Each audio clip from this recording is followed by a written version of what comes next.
জিলহজের প্রথম 10 দিনের আমল, ইবাদত, নেকামল, ভালো কাজ, এটা আল্লাহর কাছে এত প্রিয়, অন্য কোন সময়ের আমল ইবাদত, অন্য কোন দিনের আমল ইবাদত আল্লাহর কাছে এত প্রিয় না। জিলহজের প্রথম দশকের এত মর্যাদা কেন বেশি ভাই? ইসলামের যে মৌলিক ইবাদতগুলো আছে প্রায় সব মেইন সব ইবাদতগুলোর সমাহার এই দশকে আপনি খুঁজে পাবেন, এমনকি রমজানেও পাবেন না সব। এই দশক যে মর্যাদার দশক যায়, ফজিলতের দশক যায়, ইবাদতের দশক যায়, জিকিরের দশক যায়, তাকবীরের দশক যায়, নফল রোজার দশক যায়, ধারণাই নেই আমাদের। কি করব আমরা কোরআন এবং হাদিসের আলোকে 11টি আমলের কথা বলতে পারি। এই 11টি আমল এই দশকের জন্য খাস, স্পেশাল। নাম্বার 1 নম্বর এই দশকের আমল হলো বেশি বেশি আল্লাহর জিকির করা। কি করা? বেশি বেশি আল্লাহ জিকির করা। কারণ কোরআনে কারিমে সূরা তাওবাতে আল্লাহ রাব্বুল আলামিন এই দশককে ইঙ্গিত করে বলেছেন যে তোমরা আল্লাহ তাআলার জিকির করো ফি আইয়ামিন মাদুদাত, নির্দিষ্ট দিনসমূহে, নির্ধারিত দিনগুলোতে তোমরা আল্লাহর জিকিরে মাশগুল থাকো। এখানে আল্লাহর জিকির যে নির্দিষ্ট দিনগুলোতে রাখার কথা বলা হয়েছে, সেই আয়াতের ব্যাখ্যা আবার তাফসীর ইবনে কাসিরে এবং ইবনে আব্বাস রাদিয়াল্লাহু তাআলা সহ আরো অন্যান্য মুফাসসিরদের থেকে বর্ণিত হয়েছে যে নির্দিষ্ট দিন বলতে জিলহজের প্রথম 10 দিনকে আল্লাহ তাআলা মিন করেছেন। এই 10 দিনই তোমরা আল্লাহর জিকিরে বেশি বেশি করে আল্লাহ তাআলার জিকির করো। তাহলে জিকির শুধু না, পরিমাণে বাড়িয়ে বাড়িয়ে বেশি বেশি পরিমাণে জিকির করতে হবে এই দশকে। আল্লাহ তাআলার স্মরণ অন্তরে হবে, মুখে আল্লাহ তাআলার জিকির চলবে, কাজের মাধ্যমে জিকিরের আমল চলবে, অন্তরের স্মরণের মাধ্যমে, মুখে জিকিরের মাধ্যমে।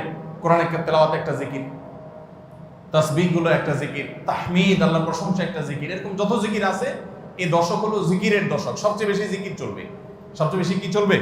জিকির চলবে। দ্বিতীয়ত যে আমলটি চলবে তা হলো যে কোনো নেক আমল। কারণ একটু আগে আমরা হাদিস শুনলাম যে নবী করিম সাল্লাল্লাহু আলাইহি ওয়াসাল্লাম বলেছেন মা মিন আইয়ামিন আল্লাহ আমালুস সালিহু ফিহিন্না আহাব্বিলাল্লাহ মিন হাদিহিল আইয়াম। এই জিলহজের 10 দিনের চাইতে অন্য কোন দিনের নেক আমল আল্লাহর কাছে বেশি প্রিয় না। মাস হিসাবে রমজান সবচেয়ে সেরা, আর দিন হিসেবে খুচরা দিনগুলোর মধ্যে রমজানের বাইরে সবচেয়ে সেরা কোনটা? জিলহজের প্রথম দশক। রমজানের পরে মর্যাদার বিচারে সবচেয়ে বেশি মর্যাদাপূর্ণ দশক হলো এই দশক। এই জন্য এই দশকে আমল করলে আল্লাহর কাছে এত প্রিয় যে অন্য কোনো সময়ের আমল আল্লাহর কাছে এত প্রিয় না। এই জন্য এই দশকের দ্বিতীয় আমল হলো বেশি বেশি নেক আমল করা। বেশি বেশি কি করা? নেক আমল করা। রুটিন যে নামাজগুলো আছে, কাজগুলো আছে, সেগুলো বিশেষ ইহতিমামের সাথে করা। অন্য সময় আপনি নামাজের টুকটাক গাফলতি করেন, কিন্তু এই দশকে মোটেই করবেন না। অন্য দশকে আপনার ফজরের জামাত একটু মিস হয়, এই দশক মোটেই করবেন না। আগে থেকে ইহতিমাম থাকবে যে এই দশক কোনোভাবে ইবাদত থেকে আমি যেন দূরে না থাকি। আল্লাহ তাআলা আমাদের সবাইকে আমলের তৌফিক দান করুন। তাহলে 2 নম্বর আমল হলো বেশি বেশি নেক আমল করা এই দশকে। রুটিন নেক আমলগুলো যেগুলো সবসময় করতে হয় এগুলোকে বিশেষ ইহতিমামের সাথে করা, আর আরো নফল আমল বাড়িয়ে বাড়িয়ে করা। আপনি অন্য সময় কোরআন তেলাওয়াত খুব বেশি করতে পারেন না, এই দশকে কোনো অবস্থাতে ছাড়বেন না। অন্য সময় তাসবিহ তেলাওয়াত খুব বেশি হয় না, এই দশকে কোনো অবস্থায় ছাড়বেন না। অন্য সময় নামাজে খুব বেশি খুশু ধরে রাখতে পারেন না, এই দশকে চ্যালেঞ্জ থাকবে যে ধীরস্থিরতার সাথে মনোযোগের সাথে নামাজ পড়ুন। এভাবে নেক আমলের কসরত করতে থাকবেন আল্লাহর প্রিয় পাত্র হওয়ার পথে। আমরা এগিয়ে যেতে চাইলে এই দশক, এই 10টা দিন আমাদের জন্য বিরাট বড় একটা সুযোগ। আল্লাহ আমাদের সবাইকে তৌফিক দান করুন। 3 নম্বর এই দশকের করণীয় হলো সকল গুনাহ থেকে অন্য সময়ের চাইতে এই সময়টাতে বেঁচে থাকার জন্য বেশি সচেষ্ট থাকা। গুনাহ তো 12 মাসই আমরা করব না, কিন্তু এই দশক গুনাহ না করার ব্যাপারে চেষ্টাটা একটু বেশি থাকবে। কারণ আপনারা সূরা তাওবার একটা আয়াত শুনেছেন, আল্লাহ রাব্বুল আলামিন সম্মানিত 4 মাসের আলোচনা করে বলেছেন যালিকাদ দীনুল কাইয়্যিম ফালা তাজলিমু ফিহিন্না আনফুসাকুম। এই সম্মানিত মাসগুলোতে তোমরা নিজের প্রতি নিজে অবিচার করিও না। ভাইরা আমার, তার মানে যেই সময়টাতে আল্লাহর নৈকট্য লাভের সুযোগ, ওই সময়টাতে যদি কেউ পাপাচারে লিপ্ত হয়, এর চেয়ে পাপিষ্ঠ আর কে আছে? এই জন্য আল্লাহ রাব্বুল আলামিন আমাদেরকে দরদের সাথে বলছেন, ভাষা খল খেয়াল করেন, ফালা তাজলিমু ফিহিন্না আনফুসাকুম, তোমরা নিজের পায়ে নিজে কুঠারাঘাত করিও না। এই 10 দিন না, শুধুমাত্র এই পুরো সম্মানিত 4 মাস, সম্মানিত 4 মাসের ভিতরে টানা 3টা মাস চলছে, জিলকদ, জিলহজ, মুহররম, আরেকটা হলো রজব মাস, রমজান আগের মাস। তাহলে সম্মানিত 4 মাসের মধ্যে এই 10টা দিন আবার বিশেষ মর্যাদাবান। অতএব এই আয়াতটা এখানে আরো বেশি ফিট হবে, অর্থাৎ পাপাচার থেকে বাঁচার জন্য আলাদা কসরত থাকবে। অন্য সময় আমি গুনাহের কাজ করলেও এই দশকে কোনো অবস্থাতে আল্লাহর নাফরমানি করব না। আল্লাহ আমাদের সবাইকে বেঁচে থাকার তৌফিক দান করুন। ভাইরা আমার, তাহলে 3 নম্বর আমল আমরা পেয়ে গেলাম। 4 নম্বর আমল হলো যাদেরকে আল্লাহ তাআলা সামর্থ্য দিয়েছেন, তারা হজ করবেন। এই দশক হজের আমলের মাস, আমলের দশক, এই দশকেই তো হজ হবে। অতএব যাদের তৌফিক দিয়েছেন আল্লাহ তাআলা, তারা কি করবেন? হজ করবেন। এটা এই দশকের আমল। এটা হলো 4 নম্বর আমল। 5 নম্বর আমল হলো যাদেরকে আল্লাহ সামর্থ্য দিয়েছেন তারা এই দশকে কোরবানি করবেন। কারণ কোরবানি এমন একটা আমল, নবী করিম সাল্লাল্লাহু আলাইহি সাল্লাম মদিনা হিজরত করেছেন, এরপর থেকে প্রতি বছরে তিনি কি করেছেন? কোরবানি করেছেন। আল্লাহ নির্দেশ করেছেন, ফাসাল্লি লিরাব্বিকা ওয়ানহার, তুমি তোমার রবের নির্দেশ পালনার্থে নামাজ আদায় করো এবং কোরবানি করো। এই জন্য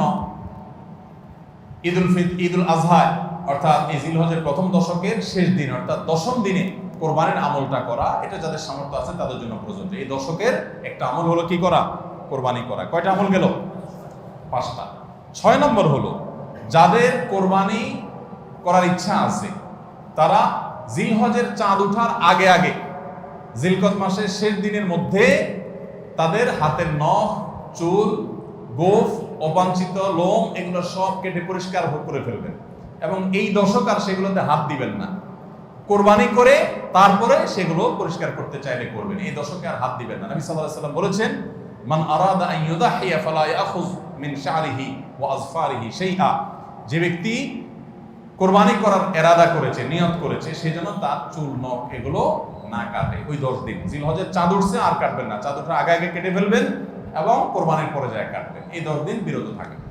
তবে অন্য আরো বিভিন্ন রিওয়ায়াত থেকে, বর্ণনা থেকে বোঝা যায় যে এই আমলটা শুধু যিনি কোরবানি করবেন তিনি নন, যিনি কোরবানি করবেন না, কোরবানি করার সামর্থ্য নাই, তিনি এই আমল করতে পারেন, তাহলে আল্লাহ তাআলা তাকে কোরবানি করার সওয়াব দান করবেন।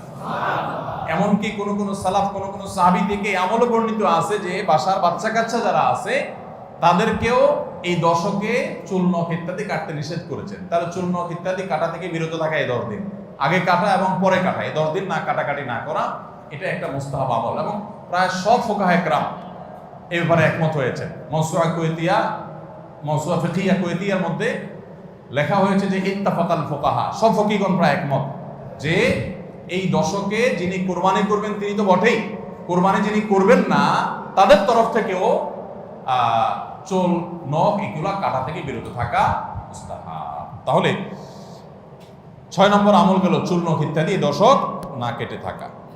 7 নম্বর আমল হলো এই দশকে বেশি বেশি তাকবীর পাঠ করা। এটা তাকবীরে মুতলাক বলা হয়, সাধারণ তাকবীর। আল্লাহু আকবার, আল্লাহু আকবার, লা ইলাহা ইল্লাল্লাহ, আল্লাহু আকবার, আল্লাহু আকবার ওয়া লিল্লাহিল হামদ।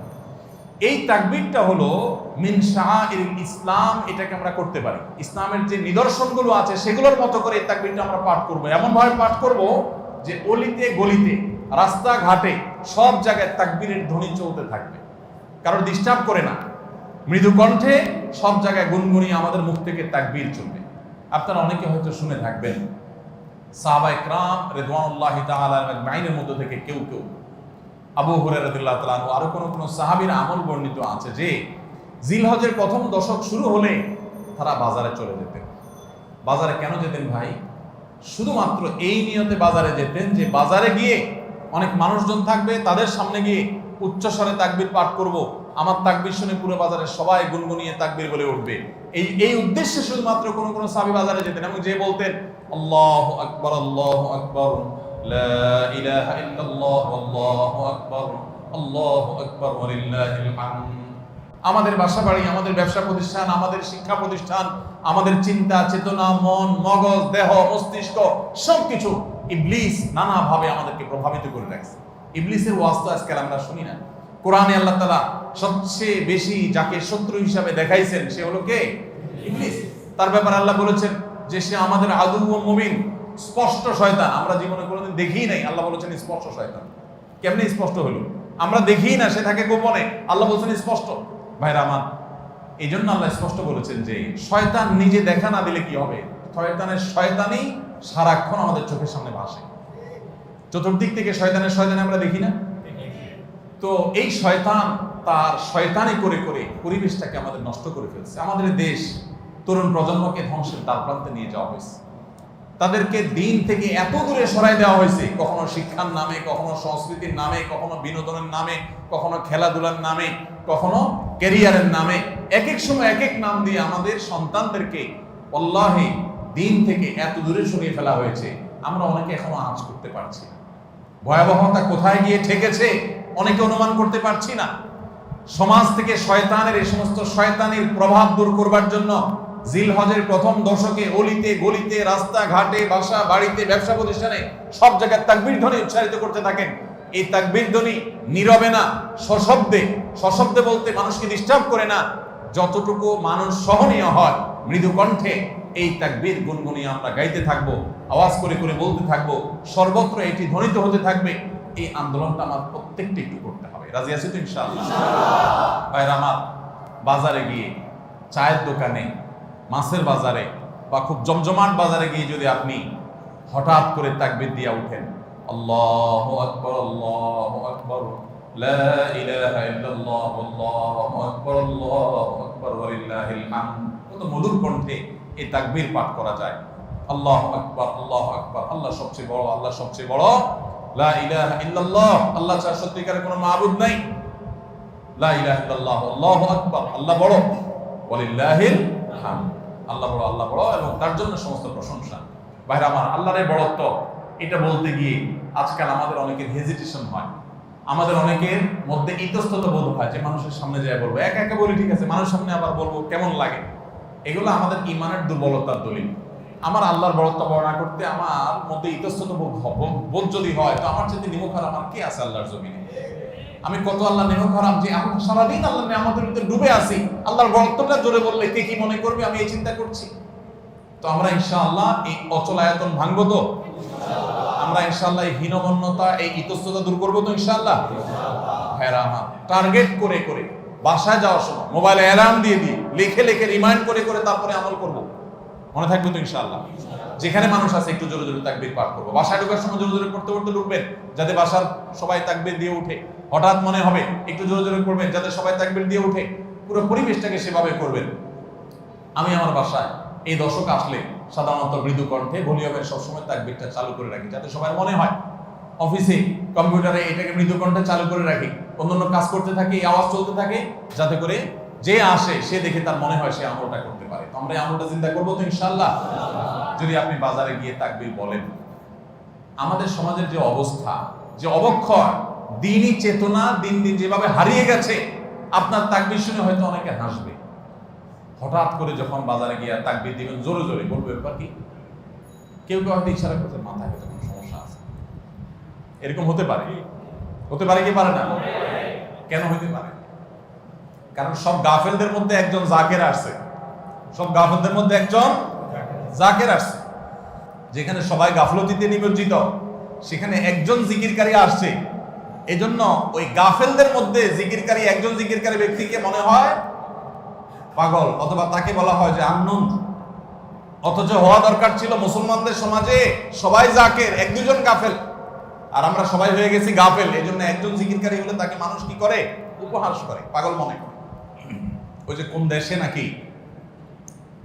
রাজাকে ভবিষ্যৎবাণী করা হয়েছে যে রাজা সাহেব পাগলা পানি আসতেছে, পাগলা পানি, বন্যার পানিতে যে পানি আসবে এটাতে সব জায়গায় ছড়ায় যাবে, এটা পাগলা পানি, দেশে আর কোনো পানি থাকবে না, এই পানি সবাই খাইতে বাধ্য হবে। আর এই পানি পাগলা পানি নাম এই জন্য দেওয়া হয়েছে, এই পানি যে খাবে সে পাগল হয়ে যাবে।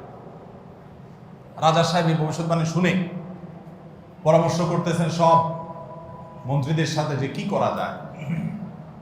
দেশের সব মানুষ পাগল হয়ে গেলেও আমার তো অন্তত ভালো থাকতে হবে, আমি পাগল হয়ে গেলে দেশ চলবে কেন? তো সবাই বলতে দিচ্ছে রাজা সাহেব এক কাজ করেন, তাহলে আপনার রাজ বাড়িতে বেশি করে পানি স্টক করে রাখেন, যে পাগলা পানি যখন আসবে, সাধারণ পানি যখন থাকবে না, ট্যাঙ্কিতে আপনার বাসায় পর্যাপ্ত পানি থাকবে, 1-2 মাস চলবে। তো অন্তত আপনি ওই পানিগুলো খেয়ে ভালো থাকলেন, জনগণ সব পাগল হয়ে গেল, আপনি একটু সামলালেন। তো বুদ্ধি অনুযায়ী রাজা সাহেব সব পানির ব্যবস্থা রাখছে এবং বিরাট পানির ট্যাঙ্কি ভরে ফেলছে। ভরার পর এবার সেই পানির ট্যাঙ্কির পানি রাজা সাহেব এবং তার ফ্যামিলির লোকজন খাইছে এবং যথারীতি জনগণ ওই পাগলা পানি খায় সব পাগল হয়ে গেছে। আর পাগল হয়ে সব কাপড় চোপড় খুলে ফেলছে। এখন সব পাগলরা এসে রাজবাড়ি ঘেরাও করে ফেলছে এবং সবাই মিলে বলতেছে ওই দেখ কয়েকটা পাগল। কারণ এগুলোর পরনে কাপড় আছে, এগুলো মাথা নষ্ট হয়ে গেছে, এটা পরনে কাপড় পরে রয়েছে কেন? এবার রাজা সাহেব সবার সাথে পরামর্শ করতেছে পরিবার সদস্য যে আমাদের কি করা এখন, সবাই যে আমাদেরকে পাগল বলা শুরু করছে, যদি পাগল বলে মাধ্যম দেওয়া শুরু করে দেয় কি করা যাবে। তখন এবার সবাই বুদ্ধি করলো পরিবারের লোকেরা যে তাহলে এক কাজ করা যাক, যে সমাজের সব পাগল থাকে সেখানে আসলে সুস্থ থাকাটা দোষের, আমরাও চলেন পাগলা পানি খায় পাগল হয়ে যাই। এবার তারাও পাগলা খানি খায় পাগল হয়ে গেছে, এবার পাগলে পাগলে মিলছে, আর অসুবিধা হয়নি। এই সমস্ত গল্প হয়তো এর কোনো বাস্তবতা নাই, কিন্তু এই গল্প বলার উদ্দেশ্য হলো যে যেই সমাজে মানুষ সব গাফেল হয়ে যায়, ফাসেকের পরিমাণ বেশি হয়ে যায়, সেই সমাজে একজন বাজারে গিয়ে যখন আল্লাহু আকবার তাকবীর ধ্বনি দিবে, তখন তাকে কিছু লোক পাগল বলাটা সমাজের মানুষের পাগল হওয়ার দলিল। পাগল হওয়া বলতে ফাসেক হয়ে যাওয়া, আল্লাহর জিকির থেকে দূরে সরে যাওয়ার দলিল। কেন বাজারে যায় যদি কেউ একটু গেয়ে উঠে, মনের সুখে কোনো একটা গান গেয়ে উঠে, তাকে তো কেউ অসুস্থ মনে করে না। তাহলে জিকির ক্ষেত্রে এরকম কেন হয়? আপনি যদি বাসে উঠে বলেন আল্লাহু আকবার লা ইলাহা ইল্লাল্লাহ আল্লাহু আকবার ওয়ালিল্লাহিল হামদ, প্রথম কারোর কাছে আনইজি লাগতে পারে। উঠার পর যদি আরেকজন পড়েন, বলবে যে ভাই হাতে কোনো ব্যাগ ট্যাগ তো দেখা যাচ্ছে না, কিছু বেচবে নাকি, অকার টকার নেই কোনো। আপনি যদি তখন সুন্দর করে যারা অবাক হয়ে তাকাবে তাদের যদি বলেন ভাই এই দশকে আমাদের নবীজি বেশি বেশি করে উচ্চস্বরে তাকবীর পাঠ করতে বলেছেন, আপনারা তো সবাই মুসলমান, আপনাদের সবাইকে স্মরণ করানোর জন্য আমি জোরে জোরে করছি, আপনারা কেউ মনে কিছু নিয়েন না, বাস আলহামদুলিল্লাহ, তাইলে কেচ্ছা কত। তো আমরা এই আমলটা করবো তো ইনশাআল্লাহ, কঠিন আমল, কিন্তু এটাকে জিন্দা করতে পারলে সমাজে সর্বত্র যখন তাকবীরের ধ্বনি ভাসতে থাকবে শয়তান পালা যাবে ইনশাআল্লাহ সমাজ থেকে। ঘরে যখন সারাদিন তাকবীর ধ্বনি ভাসতে থাকবে শয়তান পালা যাবে। আল্লাহ আমাদের সবাইকে আমলের তৌফিক দান করুন। জিলহজের প্রথম দশকে এই আমলটা সম্পর্কে নবী করিম সাল্লাল্লাহু আলাইহি ওয়াসাল্লামের ভাষ্য খেয়াল করেন। তিনি বলেছেন ফাকফিরু ফীহিন্না মিনাত তাকবীরি ওয়াত তাহলিলি ওয়াত তাহমিদ। জিলহজের প্রথম দশক যখন শুরু হয় তোমরা বেশি বেশি করে তাকবীর পড়ো, বেশি বেশি করে তাহমিদ পড়ো, বেশি বেশি করে তাহলিল পড়ো, অর্থাৎ আল্লাহু আকবার লা ইলাহা ইল্লাল্লাহ আল্লাহু আকবার ওয়ালিল্লাহিল হামদ, এটা বেশি বেশি করে পাঠ করো, নবী সাল্লাল্লাহু আলাইহি ওয়াসাল্লাম নির্দেশ করেছেন। তাহলে কয় নম্বর আমল গেল? 7 নম্বর আমল, বেশি বেশি করে তাকবীর তাহমিদ তাহলিল পড়া। 8 নম্বর আমল হলো এই তাকবীর তাহমিদ তাহলিলটাই বিশেষভাবে পড়া। 7 নম্বরটা হলো সাধারণভাবে রাত দিন যতক্ষণ পারেন বেশি বেশি পড়বেন, কোনো সময় ফিক্স নাই, এবং 10 দিন ফুল। আর 8 নম্বর আমল হলো এই তাকবীরটাই নির্দিষ্ট সময় নির্দিষ্ট দিনগুলোতে বিশেষভাবে পড়া। সাধারণভাবে তো পড়বেনই, আর বিশেষভাবে পড়বেন। বিশেষভাবে কখন? আইয়ামে তাশরিকে। আইয়ামে তাশরিক কাকে বলা হয় ভাই? জিলহজের 9 তারিখ ফজরের পর থেকে নিয়ে জিলহজের 13 তারিখ আসর পর্যন্ত, জিলহজের 9 তারিখ ফজর থেকে নিয়ে জিলহজের 13 তারিখ আসর পর্যন্ত প্রত্যেক নামাজের পর সবাই যার যার জায়গা, পুরুষরা সরবে আর মা বোনরা বাসা বাড়িতে নীরবে তারা তাকবীর পাঠ করবেন। আল্লাহু আকবার লা ইলাহা ইল্লাল্লাহ আল্লাহু আকবার ওয়ালিল্লাহিল হামদ। প্রত্যেক নামাজের পরে একা একা পড়েন আর জামাতে পড়েন, সর্বাবস্থা। জামাতে পড়লে ইমামের সাথে তাল মিলায় পড়তে হবে জরুরি না, প্রত্যেকে যার যারটা শেষে পড়বেন। মনে থাকবে তো ইনশাআল্লাহ? তাহলে 8 নম্বর আমল হলো আইয়ামে তাশরিক, অর্থাৎ জিলহজের 9 তারিখ থেকে 13 তারিখ পর্যন্ত প্রত্যেক নামাজের পরে তাকবীরগুলো জোরে জোরে পাঠ করতে থাকবো ইনশাআল্লাহ। 9 নম্বর আমল হলো জিলহজের 1 তারিখ থেকে 9 তারিখ পর্যন্ত এই 9 দিনই নফল রোজা রাখা। এই 9 দিনই নফল রোজা রাখা। এই 9 দিন নফল রোজা রাখা সম্পর্কিত একটা হাদিস পাওয়া যায়, এবং এই 9 দিনের নফল আমল সম্পর্কে মওসুআ ফিকহিয়া কুয়েত থেকে প্রকাশিত ফিকহ বিশ্বকোষ, সেখানে বর্তমান সময়ের সবচাইতে অথেন্টিক ফতোয়ার কিতাবগুলোর মধ্যে থেকে, প্রসিদ্ধ কিতাবগুলো থেকে একটা, ফতোয়ার কিতাবগুলো থেকে মওসুআ ফিকহিয়া কুয়েতিয়া, সেখানে লেখা হয়েছে যে ইত্তাফাকাল ফুকাহা, সমস্ত ফকিহগণ এবারে একমত যে জিলহজের 1 তারিখ থেকে 9 তারিখ পর্যন্ত এই 9 দিনই রোজা রাখা মুস্তাহাব। এই 9 দিন রোজা রাখা মুস্তাহাব। বিভিন্ন বর্ণনায় এটি প্রমাণিত হয়, যদি সে বর্ণনাগুলো কোনটা সনদি মুহাদ্দিসরা একটু আপত্তি তুলেছেন, কিন্তু ফুকাহা কেরাম এই ব্যাপারে রেকমেন্ড করেছেন যে এই 9 দিন রোজা রাখা মুস্তাহাব। যেহেতু জিলহজের প্রথম 10 দিনের পুরো 10 দিনই ইবাদত আল্লাহর কাছে প্রিয়, অতএব নফল আমল, রোজাও একটা নফল আমল, সেই হিসাবে রোজাটা অটোমেটিকও চলে আসে। এজন্য 9 নম্বর আমল হলো জিলহজের 1 থেকে 9 তারিখ পর্যন্ত এই দিনগুলো কি করা? রোজা রাখা। 10 নম্বর আমল হলো স্পেশালি বিশেষভাবে আরাফার দিনে অর্থাৎ জিলহজের 9 তারিখে রোজা রাখা। জিলহজের 9 তারিখে কি করা? রোজা রাখা। প্রথম 9 দিন সাধারণ, আর বিশেষভাবে 9 তারিখের গুরুত্ব আরো বেশি, কারণ নবী করিম সাল্লাল্লাহু আলাইহি ওয়াসাল্লাম বলেছেন সিয়াম ইয়াউমি আরাফা আহতাসিবু আলাল্লাহি আন ইউকাফিরা আস-সানাতাল্লাতী ক্বাবলাহা ওয়াল্লাতী বা'দাহা।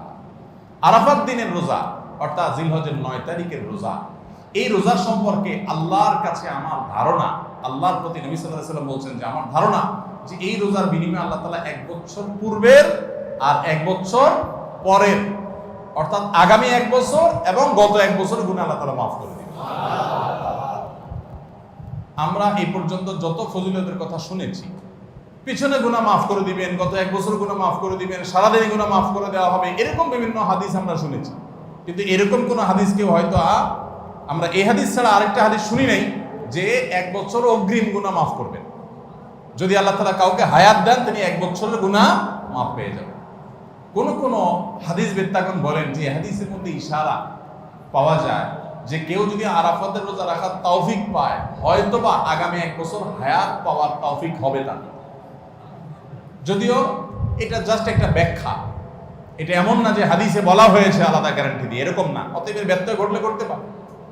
কথা বুঝে আসছে ভাই? তো এই জন্য এই আরাফাত দিনের রোজা এটা আমরা মিস করবো না ইনশাআল্লাহ। তাহলে 10 নম্বর আমল হলো জিলহজের 9 তারিখের রোজা। 11 নম্বর আমল হলো ঈদুল আজহার সমস্ত সুন্নাতগুলো আমল করা। ঈদুল আজহার অনেকগুলো সুন্নাত আছে না, এই সুন্নাহগুলো সবগুলো আমল করা। ঈদুল আজহার যে সুন্নাহগুলো আমল সাধারণত হয় না, গোসল আমরা করি, সুগন্ধি আমরা ব্যবহার করি, আলহামদুলিল্লাহ, অন্য অনেক সুন্নাত আমরা আমল করি, কিন্তু যে সুন্নাতের আমল সাধারণত হয় না তার ভিতরে একটা হলো ফজরের নামাজ মহল্লার মসজিদে এসে পড়া, ভোর রাতে আগে আগে উঠা। অন্য সময়ের চাইতে ঈদের দিন ফজরের মুসল্লি আরো আমাদের মসজিদে কম থাকে, কারণ চাঁদ রাতে তামাশা করে বেড়ায়, ফজর নামাজ মিস হয়ে যায়। তো ইমানদার সেটা করতে পারেন না। ঈদের সুন্নাহটা বিশেষভাবে আদায় করার চেষ্টা করা দরকার, অর্থাৎ জামাতের সাথে ফজর নামাজ পড়া দরকার, আগে আগে উঠা দরকার। ঈদের দিনের সুন্নাতগুলোর মধ্যে থেকে একটা। আরেকটা সুন্নাত আমাদের অবহেলিত, আদায় হয় না, সেটা হলো ঈদুল আজহা হোক আর ঈদুল ফিতর হোক, ঈদের নামাজ মাঠে পড়ার চেষ্টা করা দরকার। কোথায়? মাঠে। মাঠ এখন কম, বিশেষ করে শহর এলাকাতে মাঠ একটু কম, কিন্তু যেগুলো আছে সেগুলো যদি সঠিকভাবে সবগুলোকে ব্যবহার করা হয় তাহলে অনেক জায়গায় সুন্নাহ জিন্দা হয়। আমরা ঈদের নামাজ মসজিদে পড়ি, কেন পড়ি? একটা অজুহাত দেই, মাঠ কম। এই অজুহাত সব ক্ষেত্রে গ্রহণযোগ্য না এবং সঠিক না। অনেক জায়গায় মাঠ থাকা সত্ত্বেও মানুষ মসজিদে নামাজ পড়ে, কারণ সব মহল্লার মানুষ আলাদা আলাদা নিজেরা একটু মাতবরি করতে চায়। আমরা আবার আরেক জায়গায় নামাজ পড়তে যাবো, আমাদের একটা বাঁকাওয়াতি থাকে। এই রোগ মসজিদে ঢুকে গেছে, মসজিদ কমিটির লোকদের মধ্যে রোগ ঢুকে গেছে। তারাই কোরবানি করতে রাজি না যে আমরা এখানে জমাত করবো না, চল আমরা সবাই মিলে বড় একটা মাঠে করি। বড় মাঠে কয়েক মসজিদের মুসল্লিরা একসাথে নামাজ আদায় করার যে সৌন্দর্য আছে, এই সৌন্দর্য মসজিদের মধ্যে ঈদের নামাজ পড়ার মাধ্যমে নাই। এই জন্য ভাইরা মাঠে ঈদের নামাজ জিন্দা করার চেষ্টা করতে হবে ইনশাআল্লাহ। চেষ্টা করা যাবে না ইনশাআল্লাহ? তাই বলে আবার রাস্তাঘাট আটকায় মানুষের অসুবিধা হয় সেভাবে করে ঈদের নামাজ ব্যবস্থা করেন না। হ্যাঁ, যদি কোনো রাস্তা এরকম হয় যে না, এই রাস্তা বিকল্প বহু রাস্তা ডানে বামে আসে, মহল্লার রাস্তা, কারোর কোনো অসুবিধা হবে না, তাহলে সেখানে হতে পারে শর্ত সাপেক্ষে। কিন্তু সাধারণত রাস্তা নয়, বরং আমাদের নামাজ পড়তে হবে কোথায়? মাঠে। এবং ঈদের নামাজ মসজিদে আদায় করবেন না, মাঠে আদায় করবেন। এই আওয়াজটা সর্বত্র তোলা দরকার। শহর তো বটেই, গ্রামে পর্যন্ত এখন প্রত্যেক মসজিদে নামাজ হয়। কেউ কাউকে মানতে রাজি না, আরেক জায়গায় ঈদগাহে নামাজ পড়ে আমাদের ইজ্জত থাকে নাকি? এই লোক ইসলাম বুঝে নাই। ঈদের জামাত হবে, অনেক বড় জামাত, সেখানে বহু মসজিদের মুসল্লিরা আসবে, এটার মধ্যেই সৌন্দর্য, পুরো মহল্লার মানুষের সম্মিলন করবে। এই সুন্নাতটা আদায় হয় না। ঈদুল আজহার আরেকটা সুন্নাত অবহেলিত, সেটা হলো ঈদুল আজহায় আমরা জানি যে প্রথম খাবার ঈদুল আজহার কোরবানির গোশত দিয়ে হবে, এটা সুন্নাত। ওমর রাদিয়াল্লাহু তাআলা থেকে একটা রওয়ায়াত বর্ণিত আছে যে আল্লাহ তাআলার উদ্দেশ্যে কোনো কিছু দান করলে এটা নিজে ভোগ করা যায় না। যায়? আপনি আল্লাহকে খুশি করার জন্য আল্লাহর ওয়াস্তে কিছু দিয়ে দিয়েছেন, এটাকে নিজে খাওয়া যায়? এটা আপনি গরিবকে দিয়ে দিবেন, মসজিদে দান নিয়াত করলে মসজিদকে দিয়ে দিবেন, আপনি নিজে ভোগ করতে পারবেন না। শুধু কোরবানি এবং আকিকা এই দুইটা আমল আছে, যে এই দুইটা আমল আল্লাহকে খুশি করার জন্য জবাই করার সময় বলছেন বিসমিল্লাহ আল্লাহু আকবার, আল্লাহুম্মা লাক মিনকা ওয়া লাক, আল্লাহ আপনার তরফ থেকে আবার আপনার উদ্দেশ্যেই কোরবানি করলাম, আমার কোনো ধান্দা নাই। অথচ আবার ঠিকই ওইটার গোশতটা আল্লাহ আপনাকে খেতে দিয়েছে, কারণ এটা আল্লাহর পক্ষ থেকে সাদাকা, আল্লাহর পক্ষ থেকে মেহমানদারি, যে আল্লাহ আপনার থেকে কবুল করেছেন এবং বলেছেন বান্দা আমি বুঝে পাইছি এবার তোমাকে দিছি, তুমি খাও।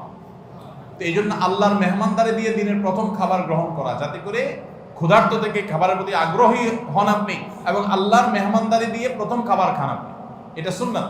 এই জন্য ঈদুল আজহার দিন আমরা কোনো কিছু না খেয়ে থাকবো, রাতে খেয়ে যে শোবো, এরপরে আর কোনো কিছু খাবো না, ঈদগাহে আসবো না খেয়ে, কোরবানির পশুর গোশত বানায়া রান্না করে ওইটা দিয়ে প্রথম খাবার খাবো ইনশাআল্লাহ। আল্লাহ তাআলা আমাদের সবাইকে এই সব সুন্নাহগুলো মেনে চলার তৌফিক দান করুন। তাহলে 11 নম্বর আমল হলো ঈদুল আজহার সব সুন্নাহগুলা পালন করা। আমরা আবারও এক নজরে বলি, জিলহজের প্রথম দশকের 11টি আমলের সর্বপ্রথম আমল বলেছি বেশি বেশি আল্লাহর জিকির করা। বেশি বেশি কি করা? আল্লাহর জিকির করা। এই দিনগুলোতে, নির্দিষ্ট দিনগুলোতে আল্লাহর জিকির করবার নির্দেশ আল্লাহ তাআলা কোরআনে কারীমে সূরা তাওবায় করেছেন। দ্বিতীয় আমল বলেছি বেশি বেশি নেক আমল করা, কারণ এই দশকের নেক আমল আল্লাহর কাছে অন্য যে কোনো সময়ের নেক আমল ভালো কাজের চাইতে বেশি প্রিয়। এই দশকের নেক আমল চলতে থাকবে, সেটা জিকির হোক, তেলাওয়াত হোক, দান সাদাকা হোক, নফল রোজা হোক, নফল নামাজ হোক, যত রকমের ইবাদত আছে, এটা ইবাদতের দশক। রমজানে যেরকম ইবাদত করতে থাকি আমরা, এই দশকে এরকম কি চলবে? ইবাদত চলতে থাকবে। 3 নম্বর আমল হলো অন্য যে কোনো সময় আমরা গুনাহ এবং পাপাচার থেকে বাঁচার জন্য যতটা চেষ্টা করি, এই দশকে গুনাহ থেকে বাঁচার চেষ্টাটা হবে অন্য যে কোনো সময় চাইতে অনেক বেশি, কারণ এই দশক মর্যাদাপূর্ণ ইবাদতের জন্য। সেখানে গুনাহ করলে তার দায় এবং তার প্রায়শ্চিত্ত এরকম ভয়াবহ হবে। এই জন্য এই দশকে গুনাহ থেকে বিশেষভাবে বেঁচে থাকার চেষ্টা করা। 4 নম্বর আমল বলেছিলাম যাদের আল্লাহ সামর্থ্য দিয়েছেন তারা হজ করবেন। 5 নম্বর আমল বলেছিলাম যাদের আল্লাহ সামর্থ্য দিয়েছেন তারা কোরবানি করবেন। 6 নম্বর আমল বলেছিলাম যারা কোরবানি করবেন, এমনকি বিভিন্ন হাদিস থেকে বোঝা যায় যারা কোরবানি করবেন না তারাও, এমনকি বাচ্চাদেরকেও জিলহজের এই 10 দিন চুল নখ কাটা থেকে বিরত থাকবেন। চাঁদ ওঠার আগে আগে করবেন আর কোরবানির পরে করবেন। কয় নম্বর আমল গেল? 6 নম্বর। 7 নম্বর আমল হলো সাধারণভাবে এই 10 দিন রাত দিন যত বেশি পারেন উচ্চস্বরে সরবে তাকবীর পাঠ করতে থাকবেন। আল্লাহু আকবার, আল্লাহু আকবার, লা ইলাহা ইল্লাল্লাহ, আল্লাহু আকবার, আল্লাহু আকবার, ওয়া লিল্লাহিল হামদ। কোন হাদিসে 3 বার তাকবীর আসছে শুরুতে, আল্লাহু আকবার, আল্লাহু আকবার, আল্লাহু আকবার, লা ইলাহা ইল্লাল্লাহ, আল্লাহু আকবার, আল্লাহু আকবার, আল্লাহু আকবার, ওয়া লিল্লাহিল হামদ। আর 8 নম্বর আমল হলো এই তাকবীরটাই বিশেষ সময়ে, বিশেষ দিনে, বিশেষ সময়ে পড়া। সেটা কিভাবে? জিলহজ মাসের 9 তারিখ ফজরের পর থেকে নিয়ে জিলহজের 13 তারিখ আসরের নামাজ পর্যন্ত প্রত্যেক নামাজের পরে নারী পুরুষ সবাই এই তাকবীর নামাজের পরে একবার করে পাঠ করা। এটা হলো বিশেষ সময়, তাকবীরে মুকাইয়াদ বলা হয় এটাকে, স্পেশাল। এটা 8 নম্বর আমল। 9 নম্বর আমল হলো জিলহজের 1 থেকে 9 তারিখ পর্যন্ত এই সব দিনগুলোতে নফল রোজা রাখা মুস্তাহাব। 10 নম্বর আমল হলো জিলহজের 9 তারিখ আরাফার দিনে রোজা রাখা আলাদা স্পেশাল সওয়াবের কাজ। 1 বছর আগের এবং 1 বছর অগ্রিম পরের গুনাহ মাফ আল্লাহ তাআলা করে দেন, অর্থাৎ সগীরা ছোট গুনাহ আল্লাহ তাআলা মাফ করে দেন, বড় গুনাহ থেকে তওবা করলে সেগুলো মাফ পাওয়া যাবে। আর 11 নম্বর আমল হলো যে ঈদের দিনে যত সুন্নাহ আছে সব সুন্নাহগুলো সঠিকভাবে পালন করব। আল্লাহ রাব্বুল আলামিন আমাদের সবাইকে জিলহজের এই 10 দিনের ফজিলত এবং মর্যাদা প্রতি মুহূর্তে স্মরণ করার তৌফিক দান করুন। আমিন। এই দশক যে মর্যাদার দশক যায়, ফজিলতের দশক যায়, ইবাদতের দশক যায়, জিকিরের দশক যায়, তাকবীরের দশক যায়, নফল রোজার দশক যায়, ধারণাই নাই আমাদের, মনেই থাকে না। অনেক মানুষ আছে জিজ্ঞেস করলে ভাই তার হাবভাব দেখলে রুটিনের ভিতরে কোনো পরিবর্তন নাই। অন্য সময় ফজরে গাফলতি, এই দশকেও গাফলতি। আরে ভাই রমজান মাসে তো মানুষ বেনামাজিও নামাজ পড়ে, মাশাআল্লাহ, ঠিক না ভাই? ঠিক। যে লোক বখিল সেও টুকটাক দান করে, যে কখনো মসজিদে আসে না সেও মসজিদে আসে, যে কোরআন ছুঁয়ে দেখে না সেও একটু কোরআন ছোঁয়, কারণ রমজান ইবাদতের মৌসুম চলছে। তাহলে জিলহজের প্রথম দশকে এরকম ইবাদতের ছিটাফোঁটা, ইবাদতের কোনো আবহ, ইবাদতের কোনো পরিবেশ, ইবাদতের কোনো আলামত, এর কোনো আপনার চিহ্ন আমাদের সমাজে, আমাদের পরিবারগুলোতে দেখা যায় না। তাহলে এই দশক ইবাদতের অত্যন্ত ফজিলতপূর্ণ দ্বিতীয় বৃহত্তর মৌসুম হওয়া সত্ত্বেও অবহেলিত দশক, অজানা দশক। এই আমলগুলো হারিয়ে যাচ্ছে সমাজ থেকে। এগুলোকে জিন্দা করবো তো ইনশাআল্লাহ। আমরা সবাই এক একজন যার যার দায়িত্বে কমপক্ষে 5 জন মানুষকে আমরা সচেতন করবো ইনশাআল্লাহ। ঠিক আছে তো ইনশাআল্লাহ ভাই? এই বিষয়গুলো আমরা অন্যদের মাঝে শেয়ার করব। আমরা আমাদের ফাউন্ডেশন থেকে যে লিফলেট করেছি আপনারা নিজের উদ্যোগেও করে নিতে পারেন। আপনারা চাইলে আমাদের ফাউন্ডেশনের যে কেউ গেলে যতগুলো কপি লাগে আপনারা নিয়ে নিতে পারবেন, আপনার মসজিদগুলোতে আপনারা বিতরণ করবেন। রাস্তা রাস্তা দোকানে দোকানে হেঁটে হেঁটে মানুষকে হ্যান্ডবিল দিবেন এবং মানুষকে বলবেন ভাই একটু পড়ে দেখবেন এবং আমল করবেন। যদি আমরা এই আমলটা সমাজে চালু করতে পারি আমরা সাকসেস ইনশাআল্লাহ। চেষ্টা করা যাবে তো ইনশাআল্লাহ। প্রত্যেকে যার যার মহল্লায় গলিতে গলিতে তাকবীরের ধ্বনি চালায় রাখবেন এবং তাকবীরের ধ্বনি শুরু করবেন এবং যুবকরা প্ল্যান করে করে তাকবীর পাঠ করবেন। আবার তাকবীরের নাম দিয়ে মানুষকে ডিস্টার্ব করেন না। মিছিল করতে করতে আল্লাহু আকবার আল্লাহু আকবার দিতে দিতে গেলেন, মানুষ মোবাইলে কথা বলতে পারলো না, এই ডিস্টার্ব আবার করা যাবে না, খবরদার। ইসলাম আমাদেরকে ব্যালেন্স শিক্ষা দিয়েছে, কোনো আমল করতে গিয়ে কাউকে কষ্ট দেওয়া যাবে না। সবাই চেষ্টা করবো তো ইনশাআল্লাহ। আল্লাহ তাআলা আমাদের সবাইকে আমলের তৌফিক দান করুন। জাযাকুমুল্লাহ খাইর। আস-সুন্নাহ ফাউন্ডেশন, উম্মার স্বার্থে সুন্নাহর সাথে।